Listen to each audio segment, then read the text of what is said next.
তুমি বাড়িতে যে আজকে আমার মামাতো বোনের অনুষ্ঠান হচ্ছে, তুমি মার সঙ্গে যাওনি? না যাইনি, সবাই যদি চলে যায় তাহলে বাড়ি থেকে থাকবে। হাট পাগলি, তাই বললে হাই চলো আমার সঙ্গে যাবে, রেডি হয়ে নাও। না আমি যাব না, আমি গেলে যদি কোনো অসুবিধা হয়। কি আবল তোল বলছো, কোনো অসুবিধা হবে না, চলো। একটু হাকার। না না, কত খেতে পারবো না, অল্প করে দে। এই সবারই তো হয়ে গেল, তুমি যাও কিটে দিয়ে আসো গা। না না আমি যাব না। তাই বললে হয়, সবাই দিচ্ছে, তুমি না দিলে কি বলবে, যাও। ভাবি ওই যে দেখ। এই থামো, খবরদার তুমি আমার মেয়ের মুখে খিদ দিবা না, আমার মেয়েরও অমঙ্গল হতে পারে। মামি, সালমা তুমি কি বলছো? সালমা খিদ দিলে এমন কি অমঙ্গল হবে? অমঙ্গল হবে না? তুমি বাছা মেয়েকে বিয়ে করেছো, ওর হাতে খেলে আমার মেয়েকে খেতে দেবো না। যে বাড়িতে আমার বোর সম্মান নাই সে বাড়িতে আমিও থাকবো না। এই সালমা চলো, এরা সব কুসংস্কার বিশ্বাস করে। বাহ, আজকে তোমাদের আসল রূপটা দেখলাম। আমি অফিস যাওয়ার পরে ছি, কেনে? ওই এমন একটা মেয়ে, তবুও আমাকে একটা কথাও বলে না, শুধু বলে আমার শ্বশুর শাশুড়ি অনেক ভালো, আমাকে খুব ভালোবাসে। ওটা তো বলতেই হবে।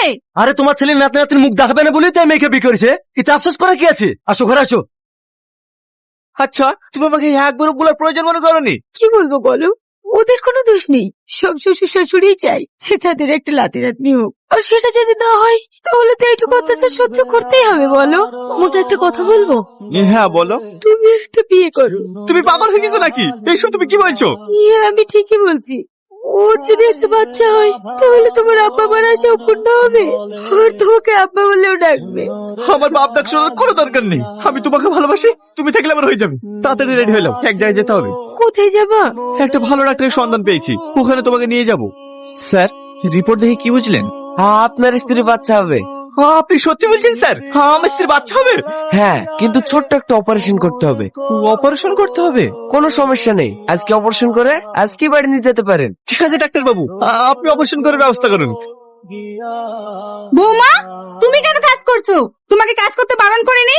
আমার নাতির যদি কিছু হয় না তাহলে কিন্তু তোমার কপালে কষ্ট আছে। যাও ঘরে গিয়ে রেস্ট নাও গা। কি হলো, যাও। বৌমা, এটা তুমি কি খাচ্ছো? এতে তো আমার নাতির ক্ষতি হবে।